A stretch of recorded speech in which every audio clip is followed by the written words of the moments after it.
Welcome back to The Deep Dive, where we take a stack of sources and give you the fast track to being well-informed. Today, we're undertaking a deep dive into the current striking juxtaposition facing one of Hollywood's biggest stars, Nicole Kidman. Exactly. We've extracted the key facts concerning both a massive professional milestone and, well, a profound personal upheaval unfolding simultaneously. Our goal is to move past the superficial reports and really analyze what this sharp dichotomy means for her career and, her public narrative. Okay, let's unpack this then. We have two incredibly significant pieces of news arriving at pretty much the same time. One about an iconic return to the screen and the other, well, the quiet end of a marriage admired for its strength. Let's start with the professional triumph. HBO has officially confirmed that Big Little Lies Season 3 is officially in development. This is huge news for fans of layered, complex television. Oh, absolutely. It really solidifies Kidman's ongoing influence, not just as a performer, but as a producer, too. We know she and Reese Witherspoon are returning as stars and executive producers. But what's fascinating here is that the sources confirm Francesca Sloane is set to write the first episode. Right, Sloane. Her background includes shows like Atlanta and Fargo. Exactly. Which, might signal that Season 3 could lean into even sharper satire or perhaps a darker dramedy, maybe moving beyond that initial mystery premise. And crucially, the foundation of this show's quality, its sort of novelistic depth, that's tied directly back to the source, Liane Moriarty.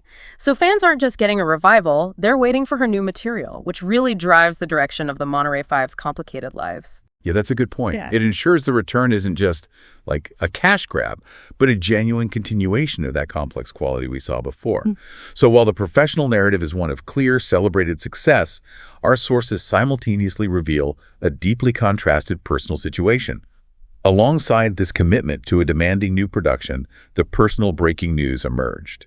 Kidman and Keith Urban have separated after nearly 20 years of marriage. Wow. Yeah, that transition from the, euphoria of a production deal to the reality of private heartbreak it's jarring. A source confirmed this separation to the BBC following an initial TMZ report that the couple had already been living apart since the summer.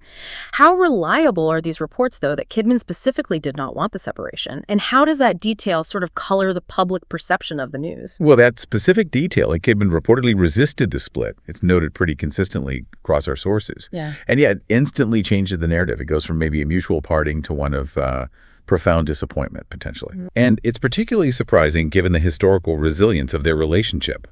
We know they share two daughters, Sunday Rose and Faith Margaret. And people might forget the depth of commitment they showed early on. Remember the public nature of Keith Urban's intervention back in 2006, just months after their wedding? Right. They were very open about that later. They were. They used that crisis, or claimed to build a stronger, more transparent partnership. Yet, despite that documented history of overcoming lows and, like you mentioned earlier, those surprising photos of them kissing at the Academy of Country Music Awards this past summer, the marriage is over. So Kidman is now embarking on the immense logistical and, I imagine, emotional challenge of a major divorce, just as she commits to leading a high-profile, high-stress production like Big Little Lies Season 3. Yeah, and if we connect this to the bigger picture, this is really the ultimate sharp dichotomy between the public role and the private reality, isn't it? Kidman is stepping back into one of her most iconic roles, a woman whose life is defined by secrets and resilience while navigating a new, unexpected, and very personal phase. It also kind of reinforces a pattern, maybe. Despite immense professional control, her personal life remains subjected to this relentless public scrutiny.